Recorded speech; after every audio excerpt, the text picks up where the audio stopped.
Maandag ging de Week van de Toegankelijkheid van start. En volgens voorzitter van het gehandicaptenplatform Peter Platsbeker is het belangrijk dat deze week er is.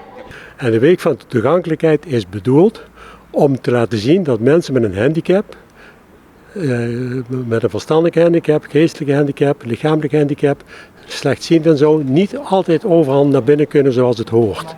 En waarom is dat belangrijk? Want je zou zeggen, in het moderne Nederland moet dat allemaal geregeld zijn. Nou, dat is belangrijk omdat de mensen die dus de plannen maken, zich bewust zijn van het feit dat er mensen zijn die dingen niet kunnen.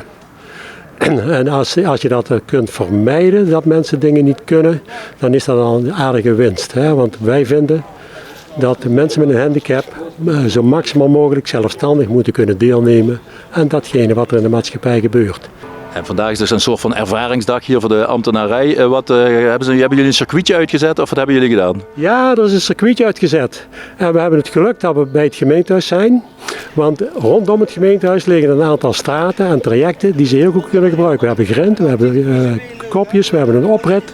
Dus op zich kunnen ze daar wel hun hart ophalen om te zien hoe dat gaat met allemaal diepstratingen. Wethouder Marten Leenders mocht de proef op de som nemen.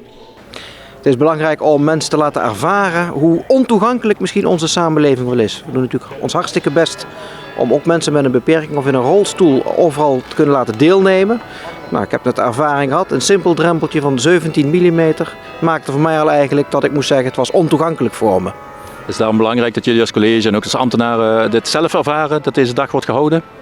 Dit is heel belangrijk. Vanmiddag zullen ook de andere collegeleden de ervaring gaan hebben. En zeker ook voor ambtenaren is het heel belangrijk. Vorige week de inclusieagenda vastgesteld met elkaar. We hebben gezegd, nou, we moeten bijzondere aandacht hebben ook voor mensen met een beperking. Ik denk dat dit stap 1 is, bewustwording. Hoe goed we ook nadenken van achter ons bureau, in de praktijk blijkt dat het toch anders uitpakt. Dus heel belangrijk dat mensen deelnemen en de ervaring opdoen. En vanuit de praktijk zijn er al een aantal tips gekomen. Nou, in het winkelcentrum, en dat heb ik net nog gehoord van een mevrouw met slechtziendheid, die zei van dat ze graag zou hebben dat ook een bordje in het centrum kwam met scootmobielen maximaal 5 kilometer. Want sommigen rijden er heel hard doorheen.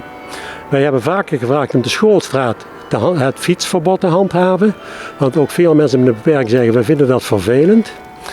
En de borden en hoe noem je dat, die bloembakken en dergelijke, dat die altijd een beetje in de weg staan voor mensen met een beperking. Vooral met slechtziendheid, want die volgen een gootje of een trajectje.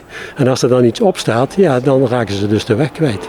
Een andere activiteit die mogelijk kan helpen is de Internationale Dag van de Witte Stok op 15 oktober. Op die dag wordt aandacht gevraagd voor mensen met een zichtsbeperking, dus blind of slechtziendheid en dergelijke.